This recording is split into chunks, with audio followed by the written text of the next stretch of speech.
Lucas, will you hop on here for a second? What exactly did Dibs say about Sam Darnold after we were all at OTAs yesterday in Santa Clara, and then that got you going? What exactly did he say?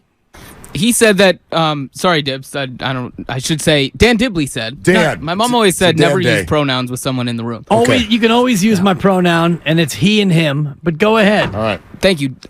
He. Thank you. He. They. Said that after, just from what we all watched yesterday down there in Santa Clara and from talking to people around there, it sounds like Sam Darnold is ahead of Trey Lance for that competition for the number 2 spot. And if Brock Purdy isn't ready to go week 1, I don't know if this is the exact quote Dibs used, but he made it seem like it was a foregone conclusion that would be Sam Darnold's job starting week 1 if Brock Purdy's not ready. Do you feel that way? I do feel that way, okay. yeah.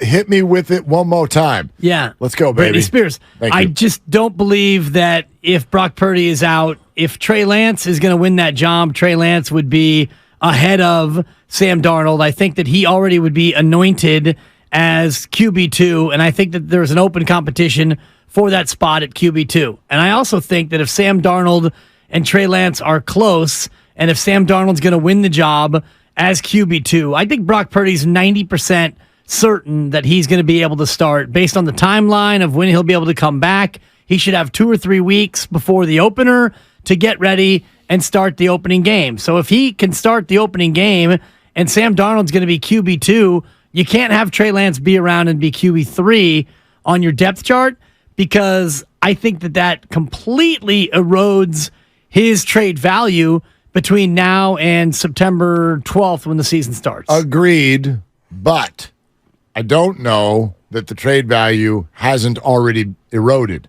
So I guess my answer on it would be this. I sort of agree with you from this perspective. Let's say you get to 20 days until the first game. First real game? Or? Yeah, week 1. Okay, and Brock is ready to go. You're ready to turn him loose, put him out there in practice. And all signs are everything's good. He is back to full health. He has been cleared to play. Thank you. All right?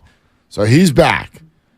And in that moment, you have already, you're Kyle Shanahan, you're John Lynch, you're the 49ers. You've decided that Sam Darnold is clearly your number 2. If that were the case, I'm on the phone right away and I'm trying to trade Trey Lance. Absolutely.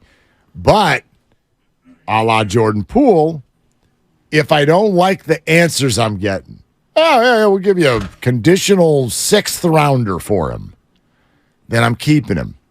I'm keeping him because he's still on a rookie deal, and the worst case scenario, if you hang on to Trey, is that you have 2 more years with him, and then you don't pick up the 5th-year option, and he walks, which the Giants were about to do with Daniel Jones last year until he had a good year, and now he's the guy. So if it gets to that and you lose Lance for nothing and he walks out the door, by then that's not the end of the world, because it means that Brock Purdy worked, quite frankly. Okay. Or during those 2 years, he continues to work, he continues to improve. Maybe through injury, he gets his shot, and maybe it still turns into something. In other words, I'm with you that if Darnold beats him out, I'm not presenting him to the world as QB3 unless I try to trade him and there are no good trades. If there's no partner, then I'm keeping him. I'm not giving him away for nothing. And what would nothing be? Because to me, if you can get a 3rd-round pick for him, that's not nothing. I agree. If it's 5, 6, or 7, I'm not really that interested. I think a 4th is where it becomes kind of the breaking point, because let's just play out your scenario of keeping Trey as QB3. What does this do to Trey Lance's interest and his confidence? He's been a good soldier. He said all the right things. Sure has. He's done all the right things. And now he's going to come out of camp, and if the depth chart goes Brock, Sam, Trey, and Trey's the 3, and Brandon Allen, whatever, they pay him his $200,000 and he goes elsewhere and he gets cut, that's fine. But Trey Lance is healthy, and he did all the work in the offseason. He was taking reps with the first team in the mandatory camp that we were at. They were sharing the reps. They were kind of rotating between the 3, and now he's not even going to dress on game day. I can't imagine that Trey is going to continue to be that good soldier that he's been. I don't know that he would have a choice. You know what I mean? And some guys are just wired that way, and I think Trey is one of them. I don't think Trey has it in him to be a diva. There's no doubt. I don't know if that would be diva behavior. If he comes out and says he can be disappointed, but September 9th before the opener, and he leaks word through his agent that he wants to be traded. Yeah, that's not good. You don't do that. Right. You don't do that. You don't do that before week one. Would that be a diva behavior? It'd be being a bad teammate. Yeah, absolutely. You'd be creating a distraction that's negative for the 49ers, and I would think his relationships in the locker room would stop him from doing it that way. You could do it privately. You wouldn't yet be at the point where you don't go public with a trade request until your private request isn't being heard.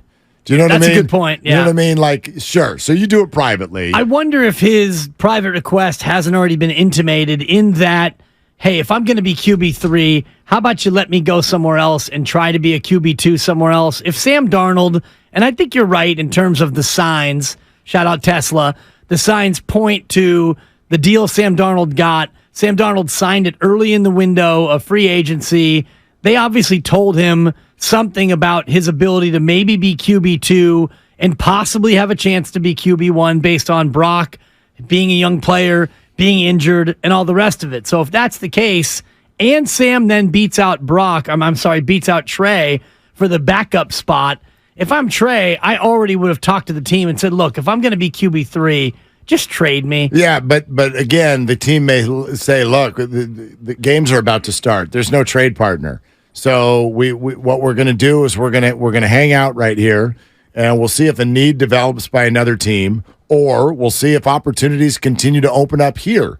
And Trey's response to that, I am very confident, would be, okay, like you play it out. I think we're at least if this were to go bad. That's what we do in June, Mark. I know, but if this were to go bad, everyone's thinking right now the Trey Lance 49ers relationship. If it were to go bad, I don't think it goes bad until next season. I don't think there's any way for it to go bad this season. There's no doubting that Trey has gotten a raw deal. He got a raw deal. Like, this is not the way it was supposed to go. However, it's also no one's fault. I know some people are, Kyle hurt him. Ran him into the ground, It's Mark. no one's fault. It is no one's fault. No one knew that Brock Purdy would play this well. No one knew that Trey Lance, let's remember, would get hurt multiple times, and sometimes while not running the ball in his early career. So it's no one's fault, but yeah, he's gotten a raw deal. But if he gets to the end of camp, and it's just clear as day that he's the third best QB in camp, you sit. You sit and you wait. What demand can you make? Well, you can't make any demand, but you can certainly make things uncomfortable, and you can't make life miserable on Kyle Shanahan, but you can make it uncomfortable, and you just mentioned it. I don't think he would do that. I don't think he'd be in position to do that. He would definitely be in position to do that. I don't think so Any at all. athlete, especially a guy who was drafted so high, you can complain. I mean, he has that ability. Now, does it help his career? Does it help his ability to get a job elsewhere? Probably not. Probably not. So why would he do it? Like, what because would he wants out. And again, we're playing out this what-if scenario. So what if he already knows? And I think that the 49ers already know. And I'm not saying that I have the most well-trained eye on the sideline yesterday, but just watching the way my eyes were seeing these various quarterbacks, he didn't stand out as a guy like, whoa, man, this guy sure looks good. Not at all. He was a quarterback who was reluctant to throw the ball in a helmets and shorts environment. He seemed reluctant to make difficult throws. He was running the ball on plays that were designed passes. He was scrambling and trying to get, QB run yards outside the pocket, which if I'm coaching up a quarterback in June in helmets and shorts, throw the ball. Right. Throw it into double coverage. Take a chance. Show me that big arm. And he was checking down everything. He threw the only pick and he had about 4 plays that he broke off and ran the football. Yeah, we watched about 8 to 10 passes for each guy, and so I'm not going to overdo 8 to 10 passes. Oh, I will. Well, tomorrow's whole show is me overdoing 8 to 10 passes. Well, you'll have someone with you who'll be right lockstep with you, and actually, I'm not lockstep with you. I agree in terms of how he looked yesterday, but I will also acknowledge it's only yesterday. True. I'll say this, based on all the reports that have come out of there, there's no two ways about it that Sam was more consistent than Trey in OTAs. But I don't know that that's surprising or if it even matters. Sam Darnold has played more football than Trey Lance, and it's June. So you don't need to be consistent in June. You know, this would be like freaking out if someone had a bad spring training. For all we know. We've done that, though. Yeah, I know, but it's never fair. Like, pitchers, you're like, oh my God, his ERA is 8. Well, yeah, he's working on a new pitch. And he's, you know what I mean? It's like, I don't know what Trey's working on. Maybe he's working on a couple of new things. But he's not established. And no. To your analogy, if we had a pitcher, like if Kyle Harrison came out in camp and had an 8 ERA, then we wouldn't even be thinking about him breaking camp with the big club. He'd be shuttled to the kiddie field. Except for he started the year in AAA and he got shelled for a few weeks. Yeah. Which is why he didn't come up in May. But nobody just shrugged. Everybody knows what talent Kyle Harrison has. That's the difference between him and Trey Lance. I hate to say this because it's only been at the minor league level, but when Kyle Harrison has performed at his level, he's popped. It's like, oh my God. They don't have AAA football, unfortunately. This is what I would love for everybody to really receive and just receive it with no emotion. I understand that Trey Lance has had very, very little in terms of chances. But what you're looking for from a young player is when they do perform, they pop. Watch the guy who just got a save for the second straight day in Colorado. Woo. Let's go back to when Camilo Doval first came up for the Giants. Filthy. Yeah, but he also struggled a little bit. A little? All he would do is he would rely on that slider. It was in this very stadium that he coughed up a 4-run lead in the 9th inning, and Charlie Blackmon went walk-off on him, okay? Because he wouldn't throw the fastball. Because he didn't control the fastball. But there were also moments where you went, holy hell, look at that guy when he hits the zone. Because it's 101 offset by 92. The slider's 92. Right. It's inconsistent, but you're like, I see it. I see it. If you can harness this, we got something. I don't see that with Trey, and that's what is hard. That's what's frustrating. It's not that you can see the raw tools. Yeah, he had a long touchdown throw yesterday to George Kittle. You can see raw ability. You can see it in there, but it's way too inconsistent. It's way too few and far between. Majority of the time when Trey Lance drops back, it just looks like, okay, quite frankly, even when he runs, I think everybody would admit that he's not as fast as y'all thought he was. Not as fast as I thought he was. No, which is why Kyle Shanahan had him running inside the tackles, which is why he got hurt. And I know this is a leap that you don't like to take, and I'll take the Bob Beamon for you and the long jump, but because he's not that fast to the outside, he's not Justin Fields, he's not Lamar Jackson, so when you want to run him as a quarterback, you're not going to run the same sort of runs that even Colin Kaepernick would run, where you fake it inside and you get to the outside because he's just not that quick. So what does Trey Lance do that is appreciably better than Sam Darnold and Brandon Allen? Because he might have a bigger arm, but this is not an offense that usually throws the ball a lot down the field. He's not more accurate than Sam or Brandon. He's more mobile, but not so fast that you're going to run him a ton to the outside and look for him to make big plays. You know what's interesting? Quarterback mobility, that subject alone, I think is worth just repeated discussion. I don't know that there is any line between quarterback mobility and NFL success. Well, it depends on how we want to define quarterback mobility. Well, right. And I know you mean like run versus mobility within the pocket. Correct. Like Patrick Mahomes is Aaron very Rodgers mobile. is incredibly mobile. Well, not anymore.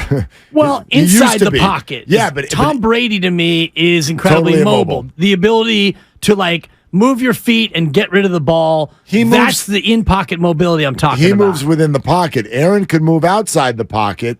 that's become something that everyone, it's like sex appeal. It's like everyone's drawn to this. Yeah, use the deep voice. Okay? Everybody's drawn to this. It's much better when you do that. Jalen Hurts Talk to me, Daddy. can move. He got the moves like Jagger. Okay?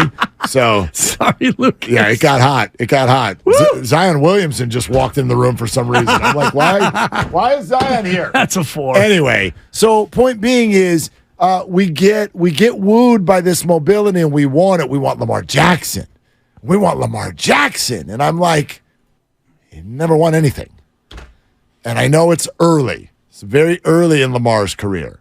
But I think mobility we should settle on. It's something that you take if you can get it.